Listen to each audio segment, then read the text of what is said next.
She was left to freeze on the mountain, but the alpha vampire wrapped her in his own fire. The icy chains around her wrists began to crack as supernatural heat flooded through her dying body, and Alara's final breath misted in the air just as ancient fangs pierced the tender flesh of her throat, not to drain her life, but to save it. Wait, before the next revelation happens, if this mystery has already captivated you, let us know where you're following this story from. To make sure you don't miss any unexpected alliances or awakened powers, subscribe and join our circle. The game is about to change. Now, back to the scene. The mountain peak of Dracula's crown had claimed countless souls over the centuries, but never one so innocent. Ilara Thorn, 23 and trembling, had been dragged there by her own village, the same people who had once called her their healer, their gentle daughter. Now they branded her a witch, a plague bringer, responsible for the sickness that had swept through their settlement like wildfire. "Please," she had whispered, as they bound her with blessed silver chains to the ancient stone altar, her breath forming crystalline clouds in the bitter mountain air. "I only tried to help the children. The herbs I gathered." "Silence, demon spawn," Elder Matthias had spat, his weathered face twisted with religious fervor. "Your potions brought death, not healing. The Lord demands sacrifice for your sins."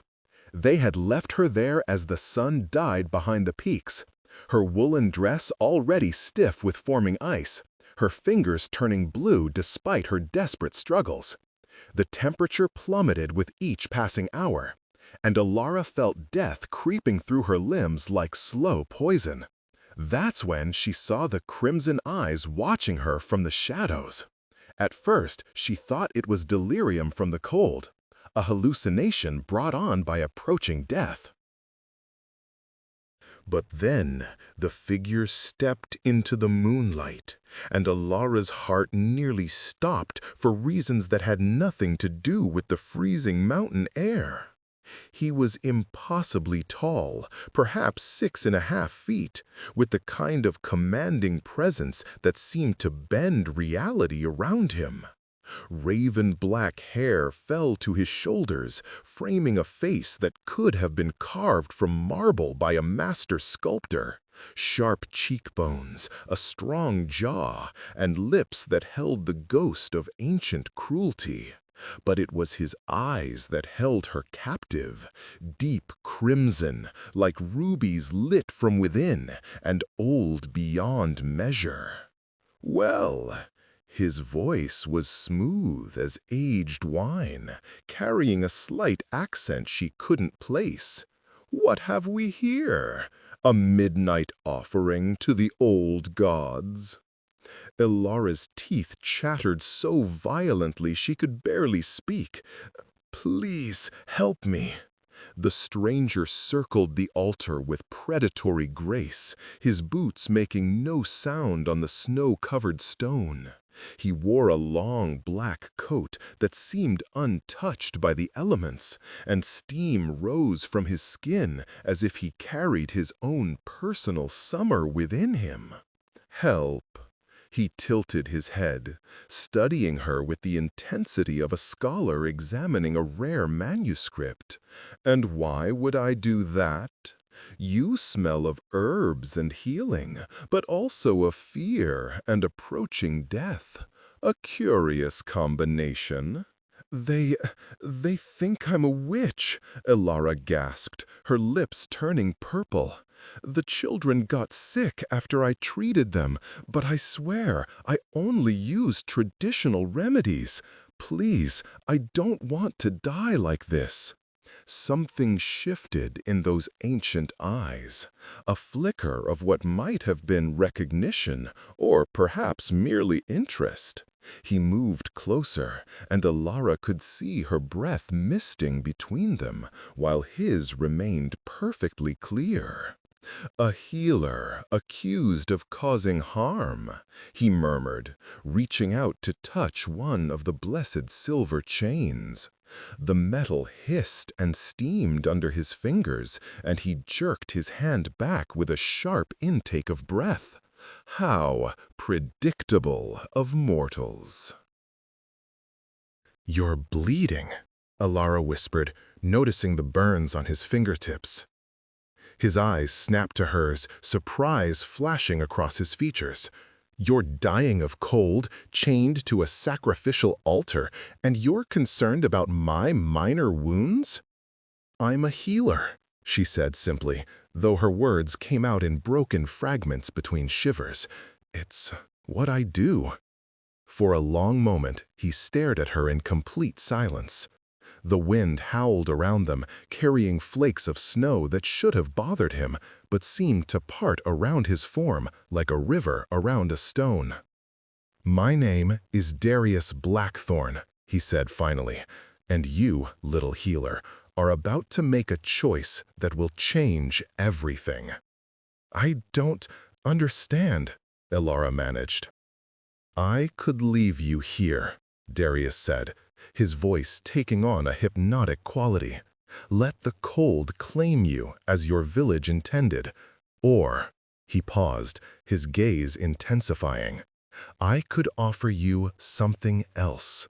Life, power, revenge against those who betrayed you." What are you?"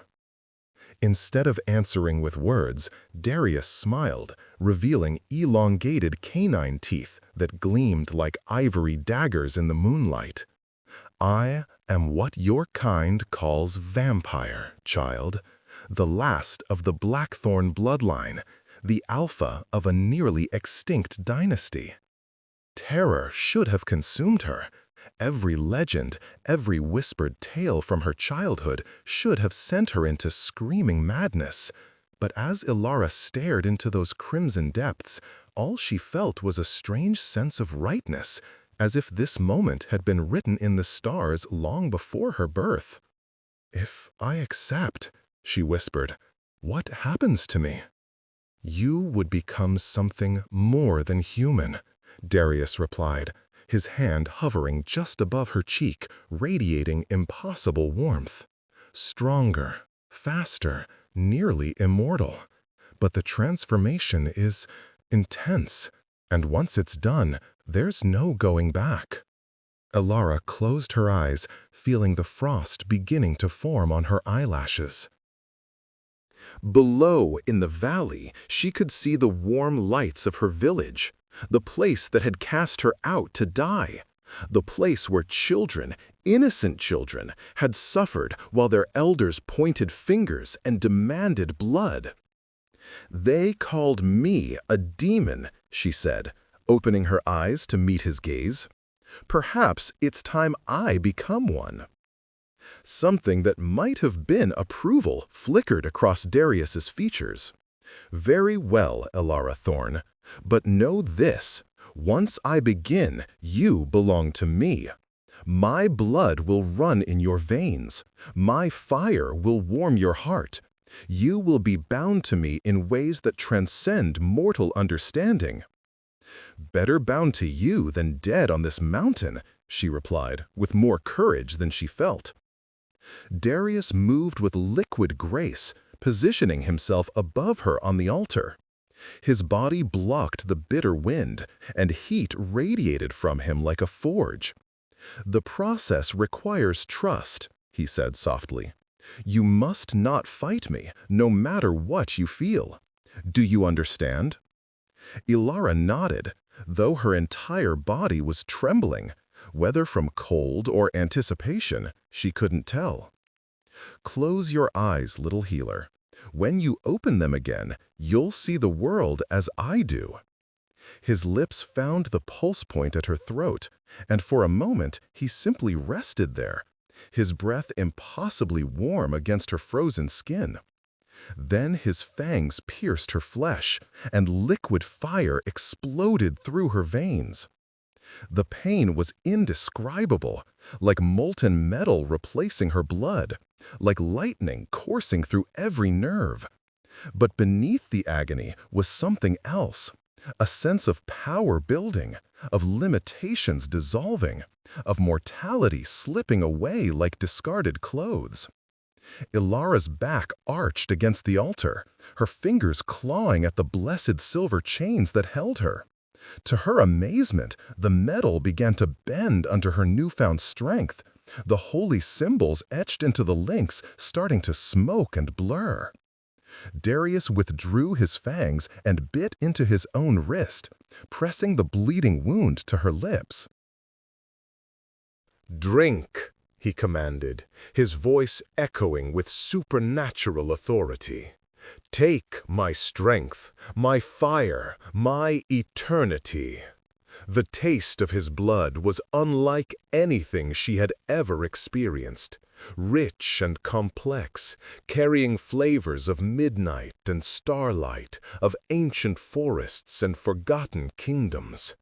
As it flowed down her throat, Ilara felt her body beginning to change at the cellular level. Her heart, which had been slowing from the cold, suddenly began to race with inhuman speed. Her fingernails lengthened into sharp points, her teeth ached as new fangs pushed through her gums, and her eyes burned as if they were being rewritten by fire. The silver chains that had held her prisoner for hours snapped like brittle twigs, falling away from her transformed wrists. Steam rose from her skin as supernatural heat flooded through her system, melting the ice that had been forming in her hair and on her clothes. "Rise, my progeny," Darius said, extending his hand to help her sit up. "Rise and embrace your new nature." Ilara accepted his hand, marveling at the strength in her limbs, the clarity in her mind. The world around her had exploded into vivid detail. She could hear the heartbeats of small creatures hibernating in the rocks below, could smell the wood smoke from her village miles away, could see the individual snowflakes dancing on the wind with perfect precision. I can hear everything," she whispered in wonder. "Your senses are now far beyond mortal limitations," Darius explained, his hand still holding hers. "But with great power comes great hunger. You'll need to feed soon." As if summoned by his words, a gnawing emptiness opened in Ilara's stomach. Not hunger for food, but for something far more vital. She looked at Darius with sudden understanding. "Blood," she said. "Blood," he confirmed. "But not just any blood, my dear. We are not mindless predators. We choose our sustenance carefully, and we take only what is necessary for survival." Ilara stood on unsteady legs, testing her new balance. Her body felt both familiar and utterly foreign, like wearing clothes that fit perfectly but were made of completely different fabric. "What happens now?" she asked. Darius gazed down at the village lights twinkling in the distance. "Now, little healer, we give your former neighbors exactly what they deserve for their cruelty. But first, you need to understand what you've become, and I need to understand why I felt compelled to save you. You don't know why you saved me?" He turned to face her, and in the moonlight, his expression was unreadable. "In 800 years of existence, Ilara, I have never turned a human, never created progeny, never felt the slightest inclination to share my gift, or my curse, with another soul. Yet when I saw you on that altar, heard your genuine desire to heal rather than harm," he paused, seeming to search for words. "Something stirred in me that I thought had died centuries ago." A strange warmth that had nothing to do with her transformation spread through Ilara's chest. What was it? Hope, perhaps, or recognition. You possess something rare, a healer's heart that seeks to mend rather than break. In my experience, such souls are usually destroyed by the world's cruelty. I couldn't bear to watch another light be extinguished. Ilara stepped closer to him, drawn by an invisible thread that seemed to connect their very essences. You spoke of being bound to you. What does that mean exactly? Darius's crimson eyes softened, and for the first time, she saw vulnerability beneath his ancient strength. The blood bond between maker and progeny is intimate. We can sense each other's emotions, share thoughts when the connection is strong enough. You will always know where I am, and I will always know if you're in danger. That doesn't sound like a burden, Ilara said softly. Doesn't it? His smile was tinged with sadness. I am not an easy man to be bound to, Ilara. I have enemies who would use you against me, darkness in my past that would horrify your healer's sensibilities.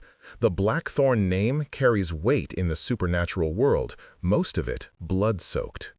Instead of backing away, Ilara reached up to touch his cheek, marveling at the warmth of his skin. I was already being punished for trying to heal the innocent. At least now, I have the power to protect myself and others. Something shifted in Darius's expression, surprise, perhaps, or the beginning of something deeper. You truly are remarkable, he murmured. Before either of them could say more, the sound of approaching horses echoed up the mountain path. Torchlight flickered between the trees, and angry voices carried on the wind. They're coming back, Ilara breathed, her new hearing picking up every word of the approaching mob. Good, Darius said, his voice taking on a dangerous edge. I was hoping they would. What do you mean? Your transformation isn't complete yet, my dear. The final stage requires you to feed, and it seems your former neighbors have volunteered to provide the opportunity. Ilara felt her new fangs extend slightly at the mention of feeding, the hunger in her belly growing more insistent. But beneath the predatory instinct stirring to life, her healer's nature rebelled. I can't kill them, she said. They're wrong, they're cruel, but they're still human beings with families. Darius studied her with something that might have been approval. Even now, after everything they've done to you, you seek to preserve life rather than take it. Fascinating. Is that wrong? Not wrong, he replied thoughtfully. Unusual, certainly. Most new vampires are consumed with bloodlust for the first few months, but then nothing about this situation has been typical. The torches were getting closer, and Ilara could make out individual voices now. Elder Matthias was leading the group, along with several of the village's strongest men. Probably coming to collect the body, she said bitterly. Or to make sure you're truly dead, Darius suggested. Mortals can be thorough when fear drives them. What do we do? Darius's smile returned, sharp and predatory. We give them a lesson they'll never forget. But we do it your way, with restraint and mercy they don't deserve. The mob crested the ridge, their torches painting the snow in flickering orange light. Elder Matthias led the group, his face set in righteous determination. Behind him came Thomas the blacksmith, Willem the miller, and 6 other men Ilara had known since childhood. They stopped short when they saw the empty altar, the broken chains scattered across the stone surface. "Where is she?" Thomas demanded, raising his torch higher.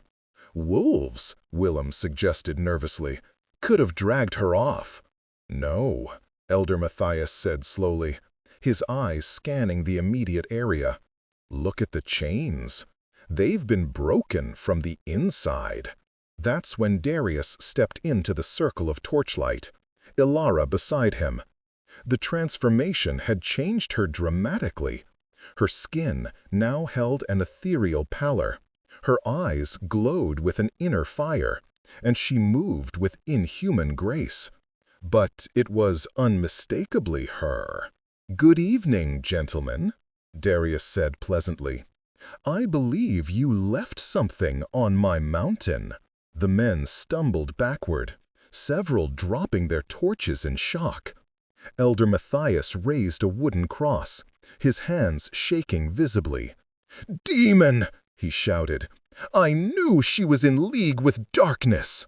"Actually," Ilara said, her voice carrying new power and authority, "you created this situation entirely on your own.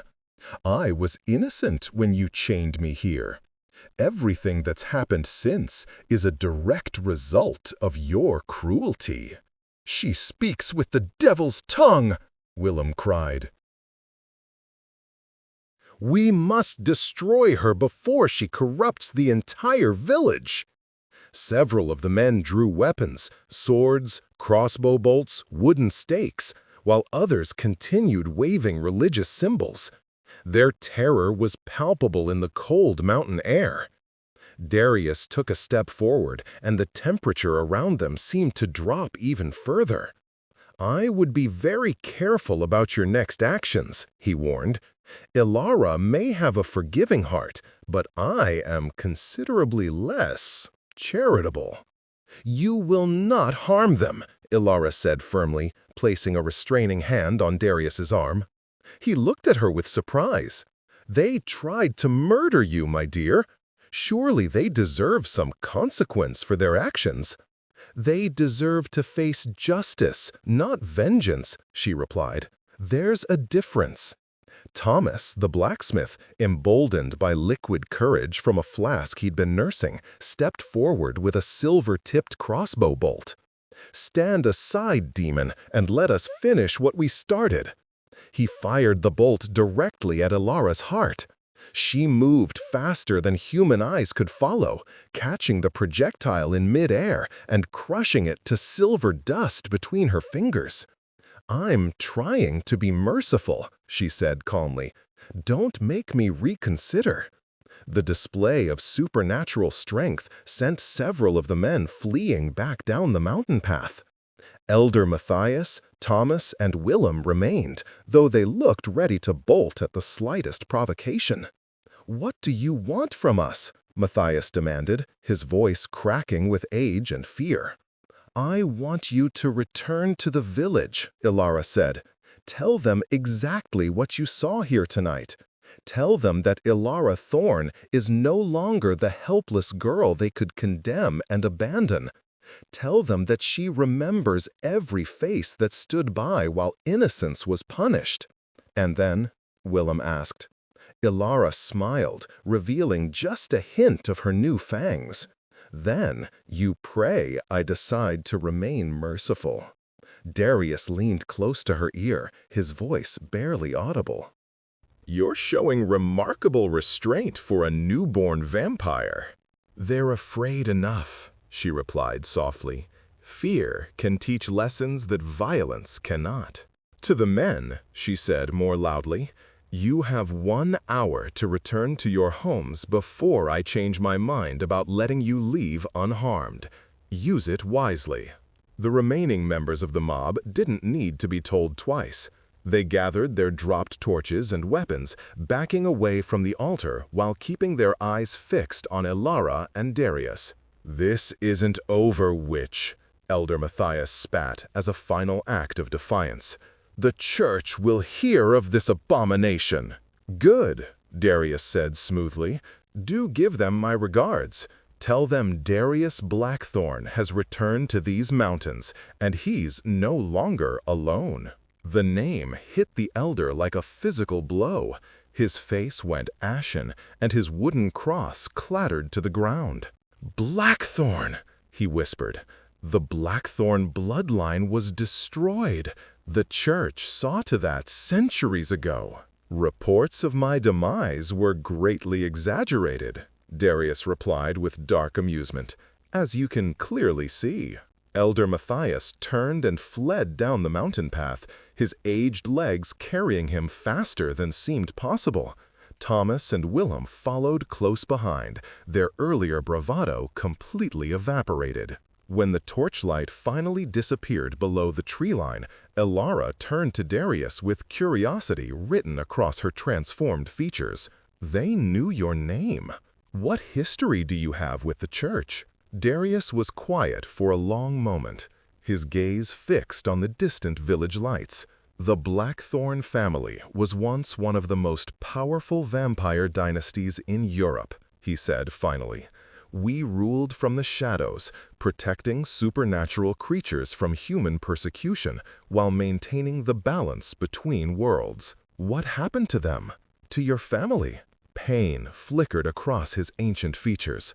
The church launched a crusade 3 centuries ago. Holy warriors, blessed weapons, coordinated attacks across multiple countries. They called it the Purification, a systematic extermination of everything they deemed unholy. Ilara felt an echo of his anguish through their blood bond, and her heart ached with sympathy. You lost everyone. Everyone, he confirmed. My parents, my siblings, my extended family, our loyal followers, all of them, ash and memory. I survived only because I was away on diplomatic business when the attacks began. By the time I returned, there was nothing left but burned strongholds and empty graves. I'm so sorry, Ilara said softly, taking his hand in hers. He squeezed her fingers gently. For 300 years, I've existed in isolation, convinced that I was the last of my kind, that the Blackthorn legacy would die with me. But now? Darius turned to face her fully, and she saw something in his eyes that made her breath catch. Hope, determination, and something deeper that made her heart race. Now I have a progeny, a heir to carry on what was nearly lost. The question is whether you're prepared for what that means. Tell me, Ilara said. It means we don't simply hide in the shadows, feeding on scraps and avoiding human notice. It means reclaiming our position as protectors of the supernatural world. It means building something lasting and important. The weight of his words settled around them like a mantle. Ilara looked down at her transformed hands, then back at the village that had betrayed her. The children who got sick after I treated them, she said suddenly. What if it wasn't my herbs that caused their illness? Darius raised an eyebrow. Explain. The symptoms didn't match any natural sickness I'd seen before. High fever, delirium, strange marks on their skin. What if someone else was causing the illness and used me as a convenient scapegoat? You think there was another supernatural presence in your village? It would explain a lot, Ilara mused. The timing of the sickness, the way the elders were so quick to blame me, the fact that only children were affected. Darius's expression grew thoughtful. What kind of marks did you see on their skin? Small puncture wounds, always in pairs. The elders said they were from my witch's bite, but they looked more like— She paused, touching her own neck where Darius' fangs had pierced her, like vampire bites. A growl rumbled deep in Darius' chest. If another vampire has been feeding on children and allowing you to take the blame, they will answer for their crimes. You think it's possible? More than possible. There are vampires who care nothing for our codes of conduct, who hunt indiscriminately and leave chaos in their wake. They're called rogues, and they're hunted by organized vampire communities for good reason. Ilara felt her new fangs extend fully at the thought of someone preying on innocent children. The protective instincts that had driven her to become a healer now blazed with supernatural intensity. We have to stop them, she said. We will, Darius assured her. But first, you need to complete your transformation. The hunger you're feeling will only grow stronger, and if you don't feed soon, the bloodlust could overwhelm your rational mind. As if summoned by his words, the gnawing emptiness in Ilara's stomach clenched painfully. She doubled over slightly, pressing her hands to her abdomen. It hurts, she gasped. Darius was beside her in an instant, his arms supporting her trembling form. I know, my dear. The first feeding is always the most difficult, but it's necessary for your survival. I won't kill innocence, Ilara said firmly. even as pain lanced through her transformed body. "You won't have to," Darius promised. "Come, there's something you need to see." He swept her into his arms, moving with inhuman speed down the mountain path. The world blurred around them, trees and rocks passing in a stream of motion that should have been disorienting but felt strangely natural to Ilara's transformed senses. They stopped at the edge of a small clearing where a campsite had been hastily constructed. 3 men sat around a flickering fire, their faces hard and cruel in the orange light. One of them was sharpening a wicked-looking blade, while another counted a pouch of silver coins. "Mercenaries," Darius explained quietly, "hired by your village elders to ensure you didn't survive the night, even if the cold didn't kill you." Ilara felt a chill that had nothing to do with the mountain air. They were going to make sure I died? "These men have innocent blood on their hands," Darius said. "They've killed before for coin, and they'll kill again. Your first feeding can serve justice as well as sustenance." One of the mercenaries looked up from his blade sharpening, his eyes scanning the tree line. "Did you hear something?" "Just the wind," the second man replied, not looking up from his coins. "This job's almost finished anyway. Girl's probably frozen solid by now." "Still think we should have just put a blade in her heart and been done with it. This dramatic nonsense about holy justice and mountain altars." "The elders wanted it to look like divine punishment," the first man said. "Can't argue with their coin, though. 50 pieces of silver to watch a girl freeze to death? Easiest money I've ever made."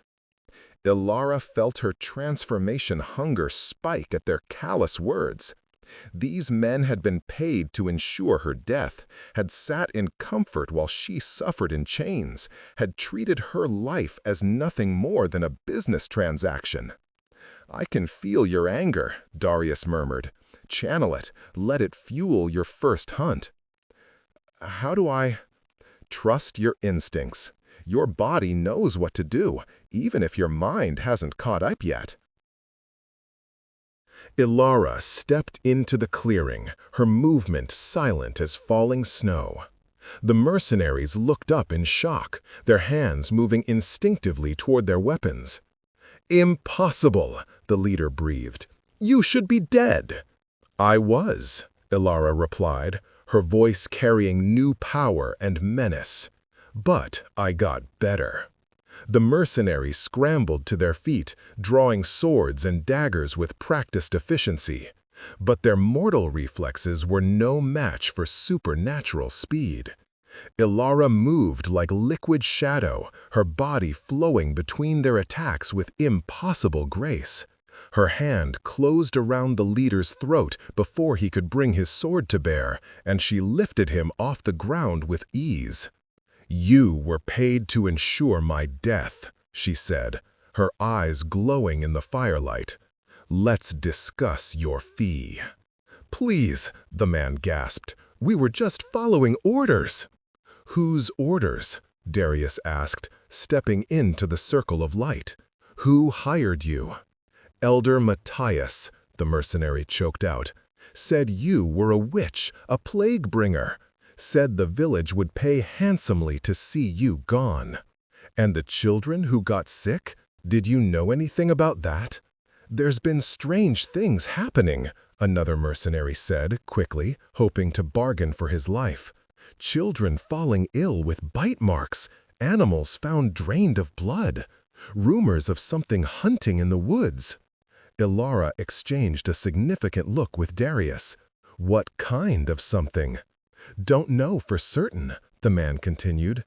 "But old Henrik swears he saw a woman in the forest, pale as moonlight, with eyes like blood.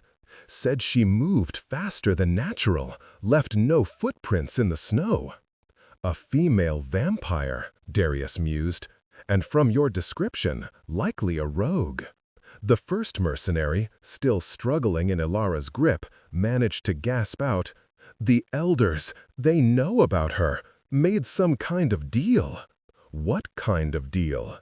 Ilara demanded, her hold tightening. don't know all the details," he wheezed, but Henrik heard them talking. Something about offering tribute in exchange for leaving the village alone. Said they needed a scapegoat to keep the people from asking questions. Understanding hit Ilara like a physical blow. They knew.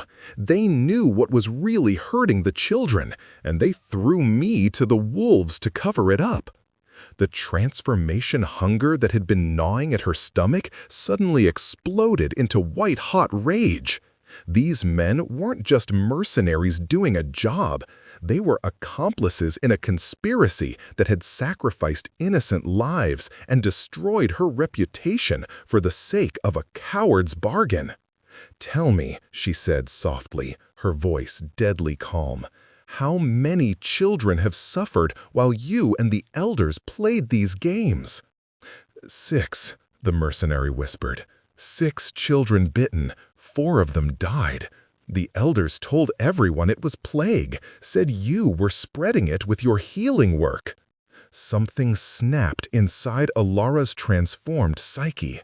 The gentle healer who had once treated scrapes and fevers with tender care was consumed by protective fury that blazed like an inferno. Her fangs extended fully, and the scent of the mercenary's blood filled her enhanced senses like the most intoxicating wine. 6, she repeated, and her voice carried the promise of retribution. She bit into the leader's throat with surgical precision, taking only what she needed to satisfy her transformation hunger while leaving him alive but weakened. The taste of his blood was bitter with fear and guilt, but it eased the gnawing emptiness that had been consuming her from within. The other 2 mercenaries tried to flee, but Darius intercepted them with casual efficiency. He didn't feed on them. That privilege belonged to his progeny, but he ensured they couldn't escape to warn their employers. When Ilara released the first mercenary, he collapsed to his knees, pressing his hands to the puncture wounds on his neck. She had taken enough blood to complete her transformation, but not enough to cause permanent harm. "Consider yourself fortunate," she told the 3 men, who were now huddled together in terror. "I could have drained you dry and felt justified doing it. Instead, you're going to help me." "Help you how?" the leader croaked. "You're going to return to Elder Matthias and tell him that his plan failed. Tell him that Ilara Thorn lives, that she knows about his bargain with the rogue vampire, and that she's coming for answers." "Hell have us killed for failing," one of the mercenaries protested. "Then you'd better run far and fast after you deliver my message," Ilara replied without sympathy. "Because if I find out you've harmed another innocent person in service to corrupt elders, next time I won't be so merciful." The mercenaries gathered their belongings with shaking hands and fled into the night, leaving their campfire to burn unattended. Ilara watched them go, then turned to Darius. "How do I feel?" she asked. "I just fed on human blood, and I don't feel guilty about it." "Because your victims deserved their fate," Darius replied. "The blood you took was tainted with their crimes, but it will sustain you nonetheless. How is the hunger?" Ilara took inventory of her transformed body. The gnawing emptiness was gone, replaced by a sense of vibrant energy that seemed to flow through every cell. She felt stronger, faster, more alive than she had ever been in her mortal life. "Better," she said, "much better. But I can taste their memories in their blood. I see flashes of their past crimes, their victims." "That's normal for vampires of our bloodline," Darius explained. "The Blackthorn gift allows us to see the truth of those we feed upon. It's one reason we're natural protectors. We can instantly identify the guilty from the innocent." "These men have killed children before," Ilara said, the stolen memories playing behind her eyes.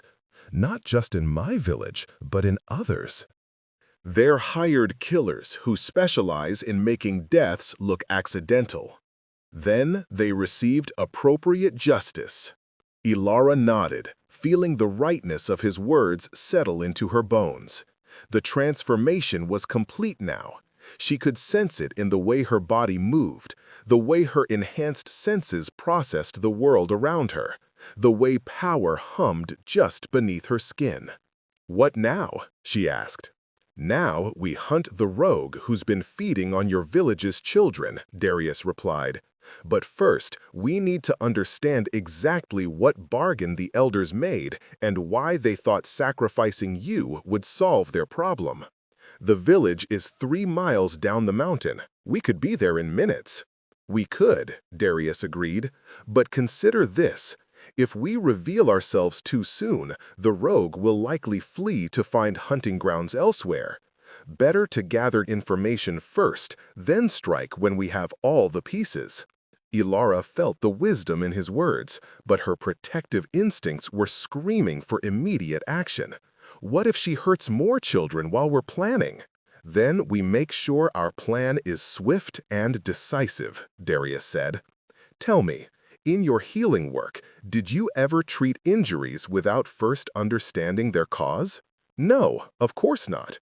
You have to identify the source of the problem before you can—" She paused, understanding his point. "You're right. We need more information." "Good. Your healer's instincts are sound, even in your transformed state. That will serve us well in the challenges ahead." They left the abandoned campsite and made their way to a rocky outcropping that provided a clear view of the village below. Smoke rose from dozens of chimneys, and warm light glowed from windows, painting a picture of peaceful domestic life that belied the dark bargains being struck by its leaders. "Tell me about your village's power structure," Darius said, settling beside her on the cold stone. "Who makes the real decisions?" "Elder Matthias leads the council, but he's mostly a figurehead," Ilara replied, her enhanced vision allowing her to pick out individual buildings in the darkness. "The real power belongs to Magistrate Aldrich. He owns most of the land and controls the grain stores. Nothing happens in the village without his approval." "And where would one find this Magistrate Aldrich?" Ilara pointed to a large manor house on a hill overlooking the rest of the settlement. "There, it's been in his family for generations." "Perfect. If anyone knows the details of this bargain with the rogue, it would be him." Darius studied the manor house with predatory interest. "We'll pay him a visit after midnight when his household is asleep. But first, I want to scout the forest where this female vampire has been hunting." They moved through the trees like shadows given form, their supernatural senses alert for any trace of the rogue's presence. It didn't take long to find evidence of her activities. Dead animals drained of blood, disturbed earth where bodies had been hastily buried, and an underlying scent of decay that spoke of careless feeding habits. "She's sloppy," Darius observed, examining claw marks on a tree trunk. "Most vampires learn to cover their tracks better than this." "Maybe she wants to be noticed," Ilara suggested. "If she's made a deal with the village elders, perhaps leaving obvious signs serves her purpose." "Possible. Or she could simply be young and inexperienced. Either way, her recklessness ends tonight." They followed the trail deeper into the forest until they reached a small clearing where the scent of vampire presence was strongest. Hidden among the roots of an ancient oak, they found a crude shelter constructed from stolen blankets and scavenged materials. "Her lair," Ilara breathed, noting the collection of children's belongings scattered around the area. Toys, small shoes, scraps of clothing that had been torn away during attacks. Darius' expression darkened as he surveyed the grisly trophies. "She keeps mementos of her victims. This is worse than simple robe behavior. This suggests a level of sadistic pleasure in causing suffering." "Is she here now?" "No. The scent is several hours old. She's likely hunting elsewhere or meeting with her contacts in the village." Ilara knelt beside a small wooden doll, its painted face worn smooth by a child's loving touch. The sight of it filled her with renewed determination to end the rogue's reign of terror. "We burn it," she said firmly. "All of it. She doesn't get to keep these as trophies." "Agreed, but we do it quietly. Fire and smoke would alert half the mountain to our presence." Darius produced a small vial from his coat and sprinkled its contents over the shelter and its macabre collection. The liquid hissed on contact, and everything it touched began to dissolve into harmless ash. "Alchemical acid," he explained. "It breaks down organic matter without flame or smoke. The children's belongings will be returned to the earth where they belong." They watched in solemn silence as the rogue's lair disappeared, leaving only clean forest floor behind. When it was finished, Ilara felt a sense of closure for the young victims who had suffered at the creature's hands. "Now for Magistrate Aldrich," Darius said. The manor house loomed against the starlit sky, its windows dark, except for a faint glow from what appeared to be a study on the second floor. They approached with supernatural stealth, scaling the stone walls like spiders and slipping through an unlocked window. Inside, the house reeked of wealth and corruption. Expensive furnishings that had been bought with peasant labor, artwork depicting hunting scenes where the prey were clearly meant to represent the village's common folk, and an overall atmosphere of casual cruelty that made Ilara's transformed senses recoil. They found Magistrate Aldrich in his study, a corpulent man in his 50s, hunched over a ledger book by candlelight. His face bore the florid complexion of someone who had never missed a meal while others went hungry, and his clothes were finer than anything most villagers would see in their lifetimes. "Working late, Magistrate?" Darius asked pleasantly, materializing from the shadows near the window. Aldrich spun around, his chair scraping against the wooden floor. His eyes widened as he took in Darius's imposing figure, but it was when Ilara stepped into the candlelight that true terror transformed his features. "Impossible," he whispered. "You're dead. I paid good money to ensure you were dead." "Your mercenaries failed," Ilara said, allowing her fangs to show in the flickering light. "But their failure led me to some very interesting revelations about your arrangement with a certain pale woman who hunts children in the forest." Aldrich's hand moved toward a desk drawer, but Darius was there in an instant, his fingers closing around the magistrate's wrist with crushing force. "I wouldn't recommend reaching for whatever weapon you have hidden there," Darius said softly. "My patience tonight is already wearing thin." "What do you want?" Aldrich demanded, though his voice cracked with fear.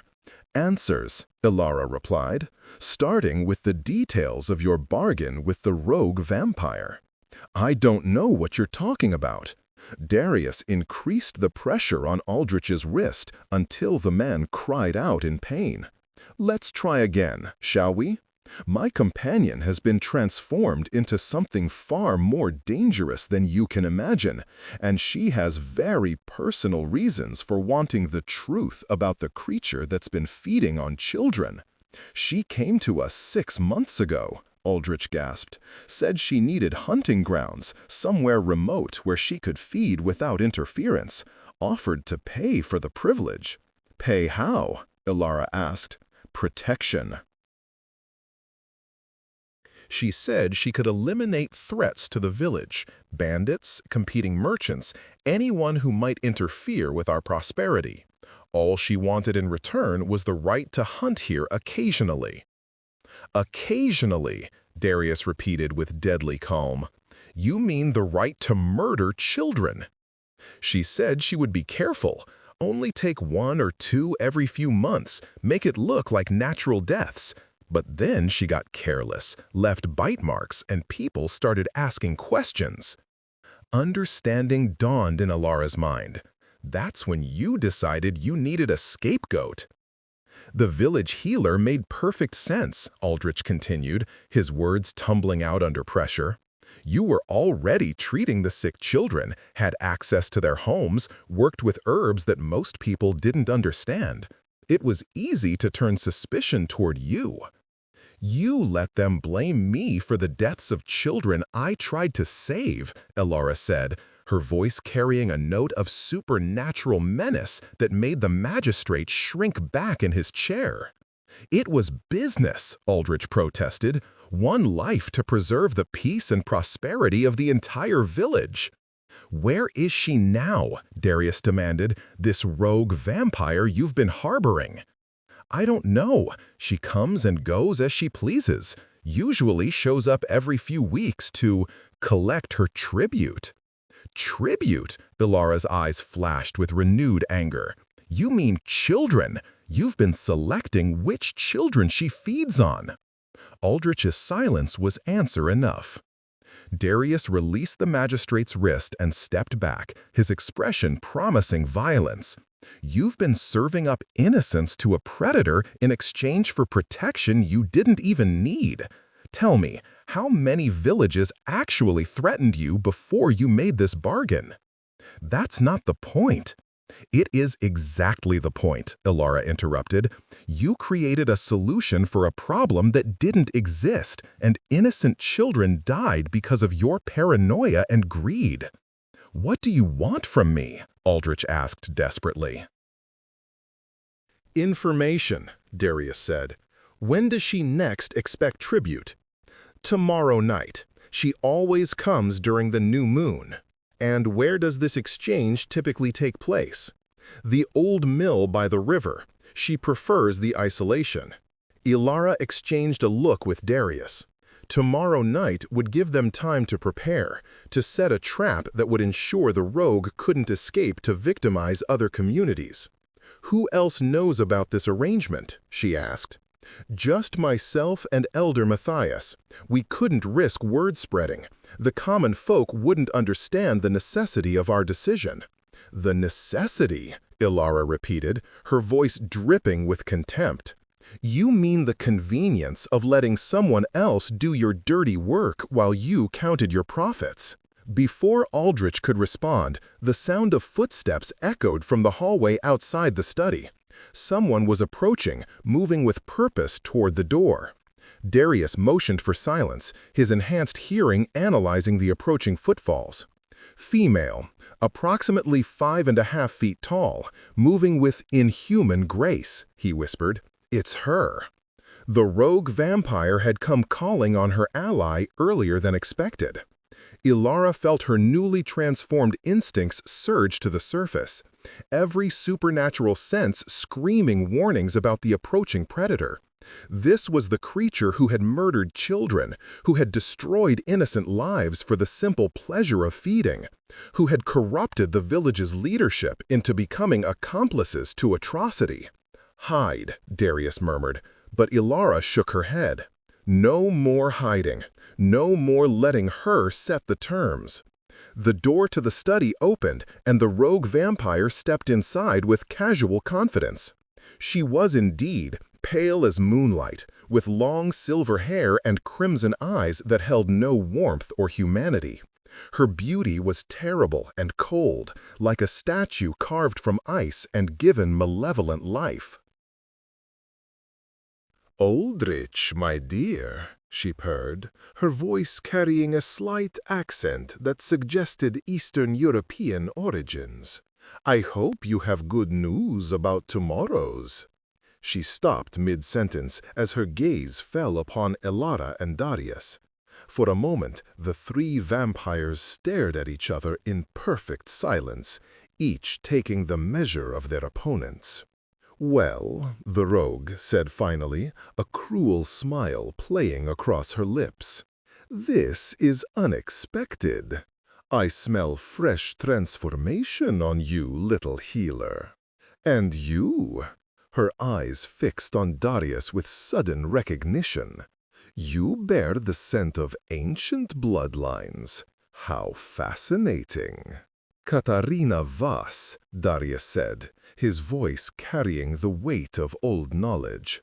"I should have known. Still preying on the innocent, I see." Darius Blackthorn, she replied, inclining her head in mock courtesy. I heard rumors that the Great Purification had missed one of the old blood. How delightfully ironic that you've chosen to emerge from hiding to protect a handful of mortal children. This ends now, Katarina, Darius said, moving to place himself between her and Aldrich. Release your hold on this village and leave these lands, or face the consequences. Katarina laughed, a sound like breaking glass. Release my hold? My dear Darius, I've spent months cultivating this arrangement. These mortals provide me with regular sustenance in exchange for my protection. Civilized. Ilara stepped forward, her transformation anger beginning to burn white-hot. You're murdering children. I'm maintaining the natural order, Katarina corrected. Humans are food, nothing more. The fact that these particular humans are intelligent enough to recognize that fact and cooperate accordingly simply makes feeding more convenient. You're a rogue, Darius stated. You've abandoned the codes that govern our kind, and that makes you a target for justice. Justice? Katarina's smile turned predatory. From the last scion of a dead bloodline and his newborn progeny? How amusing. She moved with inhuman speed, lunging directly at Ilara with claws extended. But Ilara's transformation had given her reflexes that matched any vampire's, and her healer's knowledge of anatomy told her exactly where to strike. They collided in the center of the study, sending furniture flying as supernatural strength met supernatural strength. Katarina was older and more experienced, but Ilara fought with the fury of someone protecting innocent lives. Impossible, Katarina hissed as Ilara matched her blow for blow. No newborn should be this strong. She carries Blackthorn blood now, Darius explained, circling around to cut off Katarina's escape routes. And she's fighting for something you've never understood, the protection of those who cannot protect themselves. Katarina snarled and redoubled her attacks, but it quickly became clear that she was outmatched. Two vampires working in perfect coordination, sharing a blood bond that allowed them to anticipate each other's movements, presented a challenge she couldn't overcome. When Ilara finally managed to pin the rogue against the study wall, Katarina's arrogance cracked to reveal desperate fear beneath. "Wait," she gasped. "We can make a deal. The humans mean nothing to either of us. Surely we can reach some accommodation." "The only accommodation you'll receive is a clean death," Ilara replied coldly, "which is more mercy than you showed any of your victims." But before she could deliver the killing blow, Aldrich pulled a crossbow from his desk drawer and fired a silver-tipped bolt directly at Ilara's back. Darius intercepted the projectile, catching it inches from Ilara's spine. The blessed silver burned his palm, but he crushed the bolt to powder without flinching. That, he said to the terrified magistrate, was unwise. Katarina took advantage of the distraction to break free from Ilara's grip, but instead of attacking, she dove toward the study window. Glass shattered as she crashed through, disappearing into the night with inhuman speed. "She's escaping," Ilara started toward the broken window. "Let her go," Darius said firmly. "She'll return tomorrow night for the tribute she was promised. We'll be waiting." Aldrich cowered behind his desk, still clutching the empty crossbow. "Please, I was only trying to protect my arrangement." "Your arrangement is terminated," Ilara said flatly. As of tonight, there will be no more tribute, no more cooperation with predators, no more sacrificing innocence for your perceived safety. But without her protection. You never needed protection, Darius interrupted. You needed an excuse to feel important, to play with forces beyond your understanding. That ends now. What happens to me? Ilara considered the question carefully.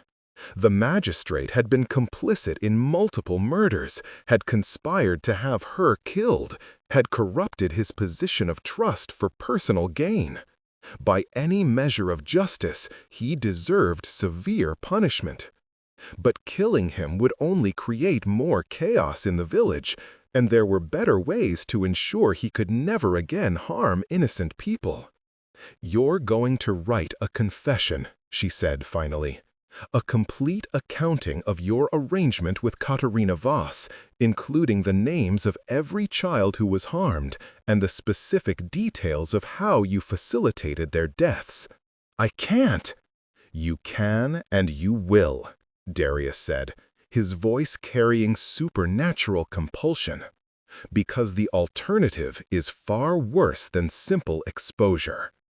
Aldrich's resistance crumbled under the weight of vampiric influence.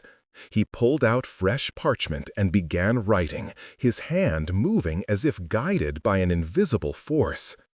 While he worked, Ilara moved to the broken window and gazed out at the village below. Tomorrow night, she would face Katerina Voss in final combat. But tonight, she had already accomplished something important.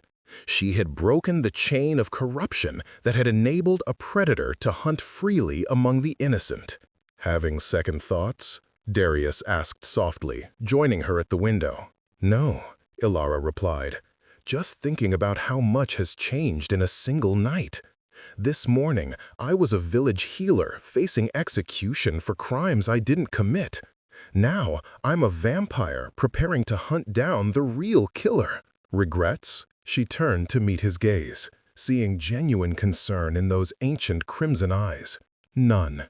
For the first time in my life, I have the power to actually protect people instead of just treating their wounds after the damage is done." "The transformation suits you," Darius observed. "You've retained your essential nature while gaining the strength to enforce your convictions. And what happens after we deal with Katerina? Do we simply disappear back into the shadows?" Darius was quiet for a moment, considering her question. "What would you like to happen?" "I want to continue protecting people who can't protect themselves. I want to rebuild what your family once represented. Vampires who serve as guardians rather than predators." "That's a noble goal," he said carefully. "But it's also dangerous. The Church's purification may have ended centuries ago, but there are still those who would see all vampires destroyed, regardless of their intentions. Then we'll have to be careful, smart, better than our enemies." "We?" Ilara smiled, feeling the rightness of her decision settle into her bones. "The Blackthorn bloodline isn't going to rebuild itself, and I have a feeling that our partnership is just beginning." Behind them, Magistrate Aldrich finished his confession and set down his pen with trembling hands. The document detailed months of conspiracy, corruption, and child murder in explicit detail, enough to destroy his reputation and ensure he faced justice for his crimes.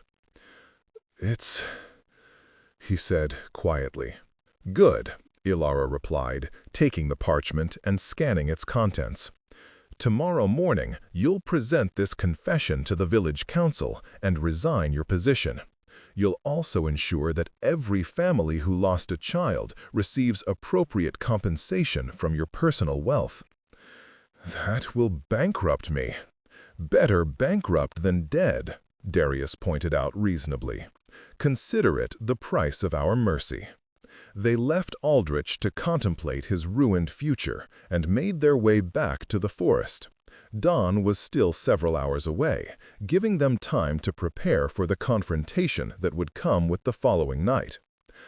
"Tell me about Katarina Voss," Ilara asked as they walked. "How do you know her?" "She was a minor member of a vampire court that once existed in the Carpathian Mountains," Darius explained. "Even then, she had a reputation for cruelty and poor judgment.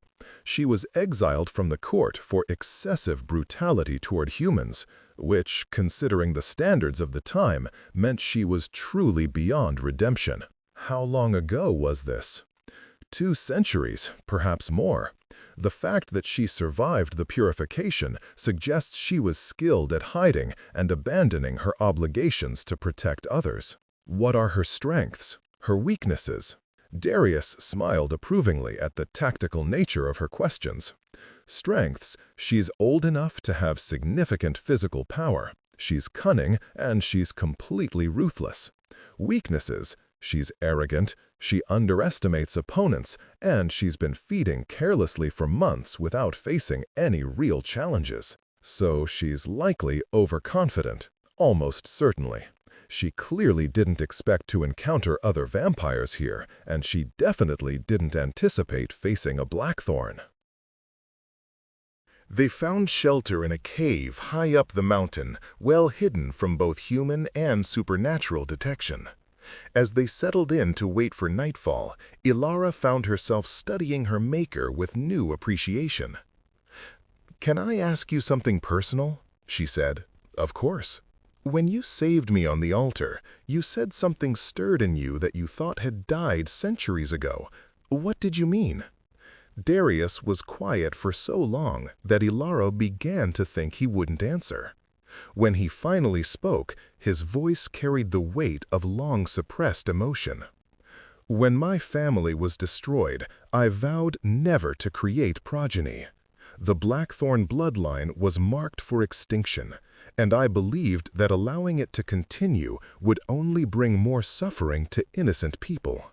But watching you die for trying to heal others, seeing your genuine desire to help even in the face of betrayal and death, it reminded me why the Blackthorn bloodline was worth preserving in the first place. We were never meant to hide in the shadows, feeding and existing without purpose. We were meant to be protectors. And now,